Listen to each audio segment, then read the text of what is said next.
end of row 1 on the Jennika pattern, and I'm ready to give you a quick glimpse into how we're going to do the first couple of setup rows. My plan for these videos is to go ahead and get you all set up and then to address each of the skills that we'll be doing individually.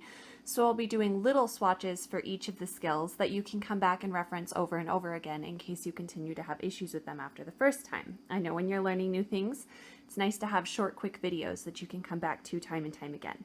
So that's how I'm going to address this pattern, but I want to make sure that I get you started off on the right foot, and that means kind of getting your preparation ready for the whole design. So I've got row 1 complete here. Now I want to take a quick minute to just remind you that there are 6 different sizes of this pattern, and with 6 different sizes come different number of stitch counts for each of the skills, and even in a couple places the skills will be slightly different. So I want you to make sure that you're always referencing your written pattern first and foremost.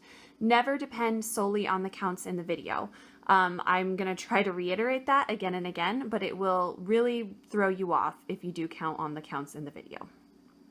All right, so let's get moving on to row 2. All right, like I said, I'm at the end of row 1 and I'm ready to do my chain 2 and my turn work. So I'm just going to do chain 2 and I'm going to turn work. Row 1 was simply a single crochet row, which was getting us set up to do row 2. Now on the edges of your project, like I said, different sizes are going to have different numbers of stitches that we're doing this with. So make sure you reference your pattern, but most of the sizes will have 4 moss stitches on either side. So in order to do the moss stitch, we chain 2 because we're still doing single crochet, but one of those is like a chain for a skipped stitch. So we're skipping the first stitch, that chain is coordinating with that first stitch, and then we're going to single crochet into the second stitch. Now if you're doing the toddler pattern or one of the smaller sizes, that might be all you're doing. You might only have 2 stitches right there. So like I said, make sure you reference your counts. I'm working on the adult medium pattern, and my pattern now references to do another chain 1, skip the next stitch, so I can see this is the stitch that I just worked into. This is the next stitch that I want to be skipping, and this is the next stitch I should be working into. So then I'm going to work into the next stitch. So now you can see I've got 4 stitches if you count those chain 1s there on this side, and I'll be doing the same 4 stitches on the other side.